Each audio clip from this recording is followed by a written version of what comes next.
तो कैसे हैं आप लोग। हाय, मेरा नाम है राहुल सोनी और मैं रहता हूँ आइवरी कोस्ट में, जो कि एक कंट्री है वेस्ट अफ्रीका में, जिसे कोट डिवार भी कहा जाता है। वैसे मैं जिस सिटी में रहता हूँ, इस सिटी का नाम है अबीजान। मैंने अभी कोई स्क्रिप्ट वगैरह नहीं लिखी है, मैं सिर्फ जो भी है वो डायरेक्ट बात करूंगा। मैं बताना चाहता हूँ आपको कि मैं इंडिया से अफ्रीका कैसे आया। मैं यहाँ पर एक ट्रैवलिंग कंपनी में काम करता हूँ। मैं कंपनी का नाम नहीं बताना चाहता हूँ ताकि मेरे को भी दिक्कत ना हो और किसी और को भी दिक्कत ना हो, इस वजह से। हाँ, तो मैं बता रहा था कि मैं इंडिया से अफ्रीका कैसे आया। तो ये 2024 में जब मेरे बीकॉम के एग्जाम्स खत्म हो गए थे, और मेरे बीकॉम के एग्जाम खत्म हुए थे मार्च में, आई थिंक मार्च या अप्रैल में खत्म हुए थे। जैसे एग्जाम खत्म हो गए थे तो थोड़ा बहुत घर वालों का प्रेशर रहता है कि तू अब क्या करेगा और अब तू कहाँ जॉब करेगा, आगे क्या करना चाहता है। मेरे पर भी थोड़ा प्रेशर था और मैंने जिस कंपनी में मैं हूँ, हालांकि ट्रैवलिंग डिपार्टमेंट में हूँ मैं, और अफ्रीका कॉन्टिनेंट में इंडियन ट्रैवलिंग एजेंसीज हैं जिनका बिजनेस चलता है, मैं भी उन्हीं में से किसी एक में हूँ।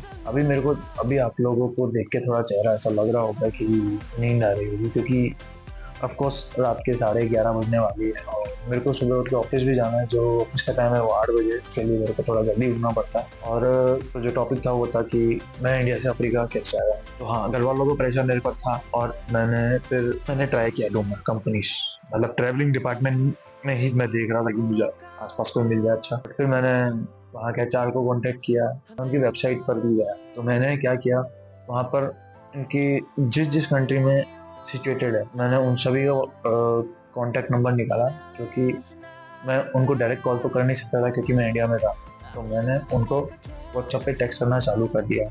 मेरे सीवी के साथ मैंने सबको शेयर कर दिया था, सबको, मतलब उस वेबसाइट पे जहाँ जहाँ उनकी कंपनी रजिस्टर थी, मैंने उन सब का नंबर निकाल लिया था, क्योंकि वेबसाइट पर ही सारी डिटेल्स लिखी हुई थी कि इस कंट्री में ये हमारा एड्रेस है और कॉन्टैक्ट नंबर भी था। तो मैंने पहले तो कॉन्टैक्ट नंबर भी सबको मैसेज कर दिया, जिसमें एक दो जनों का मेरे पास मैसेज आया था, हम आपको देख के बताते हैं, हम आपको चेक करके बताते हैं। इंडिया में जहाँ पर ऑफिस है इस कंपनी का, मैंने वहाँ पर डायरेक्ट कॉल किया और जस्ट पूछा कि मेरे को जॉब करनी है कि कंपनी में। तो उन्होंने मुझसे पूछा कि सर आप बाहर जाना चाहते हो या इंडिया। तो मैंने एक बार के लिए बोल दिया था बाहर क्या क्या चाहिए। तो उन्होंने मेरे को बोला कि आपको इस लोकेशन पे आके इंटरव्यू देना पड़ेगा। मैं उस लोकेशन पर पे गया, मैंने इंटरव्यू दिया, इंटरव्यू चला, अपना प्रॉपर इंट्रोडक्शन दिया। हालांकि मैंने कॉल सेंटर में भी काम कर रखा है तो मैंने वो भी बताया था।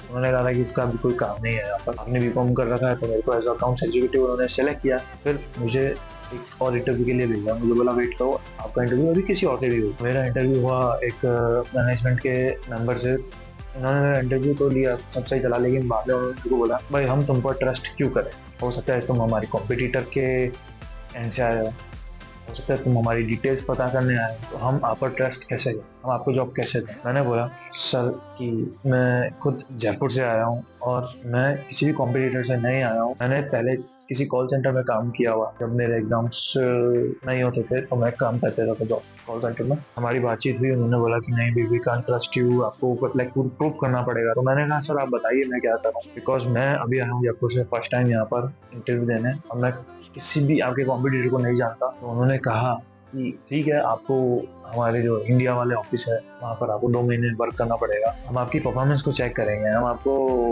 लाइक हम आपको भी चेक करेंगे और के बेसिस पर हम आपको बताएंगे कि यू आर एलिजिबल और नॉट बाहर जाने के लिए। तो फिर मैंने ठीक है, फिर मैंने घर वालों से बात करी और हम सब हमारी बातचीत हुई, ठीक है सब कुछ ओके हुआ। फिर मैं वापस मेरे घर पे गया, सारा पैकिंग वगैरह सब सामान किया और फिर मैं आ गया उस लोकेशन पर जहाँ पर वो कंपनी सिचुएटेड है। और मैंने वहाँ पर फिर एक पीजी में रूम लेकर के 2 महीने मैंने वहाँ काम किया, मतलब अकाउंटेंसी देखी, ट्रैवलिंग कंपनी में अकाउंटेंसी कैसे करते हैं, जो जो भी पूरा प्रोसेस है मैंने वहाँ पे सीखा। डे 1 से 2 महीने, और उस 1 से 2 महीने में मैं हर बार पूछता रहता था कि क्या अब मैं बाहर जाने के लिए एलिजिबल हूँ, क्या अब मैं बाहर जाने के लिए एलिजिबल हूँ। उस समय हमारे जो मैनेजमेंट के मेंबर थे वो आउट ऑफ इंडिया चले गए थे किसी काम से, वो करीबन 1.5 महीना थे। तो उन्होंने कहा जब वो आएंगे वापस बताएंगे आपको। तो वो ऐसे ऐसे करके मैंने 2 महीने तक पूरा वर्क किया। तो उसके बाद जाकर फाइनली डिसाइड हुई कि मुझे अभिजान सिटी भेज रहे हैं। फिर मैंने घर वालों को बताया कि अभिजान सिटी करके सेलेक्ट हो गया, तो मेरे को वहाँ से उन्होंने फ्री कर दिया, yes you can go now, आप अपनी पैकिंग कर सकते हो और आप अफ्रीका के लिए जा सकते हो। और फिर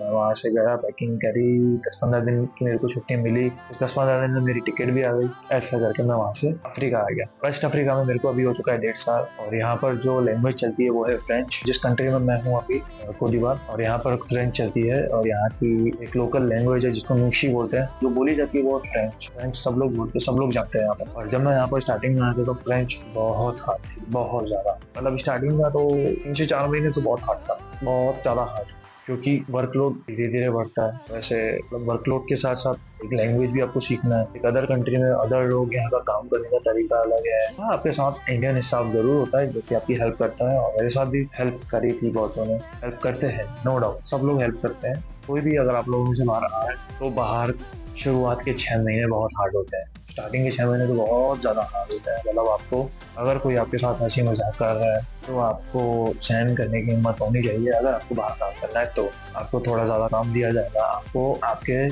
फील्ड से थोड़ा अलग भी काम दिया जाए। तो आप जब बाहर आते हो तो पता चलता है धीरे धीरे। और हाँ, मैं ये चीज़ बताना भूल गया कि जब मैं वहाँ पे सब फाइनल हो गया ना तो मेरा कॉन्ट्रैक्ट भी हुआ था बकायदा। 25 महीने का मेरा कॉन्ट्रैक्ट था, जो कि कॉन्ट्रैक्ट साइन हुआ था मेरे मम्मी पापा और मैं। एक गार्डियन होना जरूरी है जब आपका कॉन्ट्रैक्ट होता है, तो कोई भी आपका ब्रदर फादर मदर कोई भी होना जरूरी होता है। मुझे अभी बस कुछ महीने ही बाकी हैं इस ट्रिप को खत्म करने में, और फिर कुछ महीने ये लोग होल्ड पे रखते हैं। मतलब कुछ महीने इन द सेंस कि कंपनी आपको 1 से 2 महीने रोक के रखेगी जब तक कोई और बंदा ना आ जाए और आपका हैंड ओवर आप उसे ना दे दो। तो आई होप मैंने आपको समझाया होगा जितना मैं समझा सकता हूँ, और मेरे को भी नींद भी बहुत तेज आ रही है। Thank you so much. और आगे मैं आपको बताता रहूंगा मैं अफ्रीका में क्या करता हूँ, मैं आपको लोकल से मिलाता रहूंगा।